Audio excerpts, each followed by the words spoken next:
একটা যুদ্ধ থেকে ফেরার পথে মরুভূমির মাঝখানে সেনাবাহিনীকে থামিয়ে আল্লাহর হাবিব সাল্লাল্লাহু আলাইহি ওয়া আলিহি ওয়াসাল্লাম বিশ্রামের ঘোষণা দিলেন যে তোমরা একটু বিশ্রাম নাও। তো উনি একটা গাছের নিচে বিশ্রামের জন্য গেলেন এবং সেখানে গাছের ডালে ওনার তলোয়ারটা ঝুলিয়ে রাখলেন, ঝুলিয়ে বিশ্রাম নিতে লাগলেন, ঘুমিয়ে পড়লেন। হঠাৎ এক বেদুইন এসে রাসূল সাল্লাল্লাহু আলাইহি ওয়াসাল্লামের এই কোষবদ্ধ তলোয়ারটা কোষমুক্ত করে এরকম হাতে নিল। রাসূল সাল্লাল্লাহু আলাইহি ওয়াসাল্লাম ঘুম থেকে জেগে উঠলেন। এবার বেদুইন বলতে আরম্ভ করলো, এই মুহাম্মদ, তোমাকে এবার কে বাঁচাবে বলো, এই তো আমার হাতে তলোয়ার। সাথে সাথেই আল্লাহর হাবিব সাল্লাল্লাহু আলাইহি ওয়া আলিহি ওয়াসাল্লাম উনি উত্তরে বললেন আল্লাহ।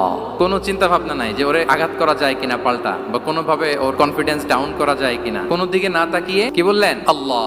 সব সময় তিনি আল্লাহ কেন্দ্রিক ছিলেন। গায়ে সাউরে যখন আল্লাহ রাসূল সাল্লাল্লাহু আলাইহি ওয়াসাল্লাম এবং আবু বকর রাদিয়াল্লাহু তাআলা আনহু ওনারা আশ্রয় নিয়েছিলেন রাত্রিবেলায়। কুরাইশরা যখন খুঁজতেছিল, আবু বকর রাদিয়াল্লাহু তাআলা আনহু বলেন যে কুরাইশদের পা দেখা যাচ্ছে, ওরা যে হেঁটে যাচ্ছে, একটু উকি মারলে আমাদেরকে দেখা যায়। রাসূল সাল্লাল্লাহু আলাইহি ওয়াসাল্লাম আবু বকর রাদিয়াল্লাহু তাআলা আনহুকে বলেন যে আবু বকর, চিন্তা করো না, লা তাহসান ইন্নাল্লাহা মা'ানা। আবু বকর, চিন্তা করো না, আল্লাহ আমাদের সাথে আছেন। সুবহানাল্লাহ।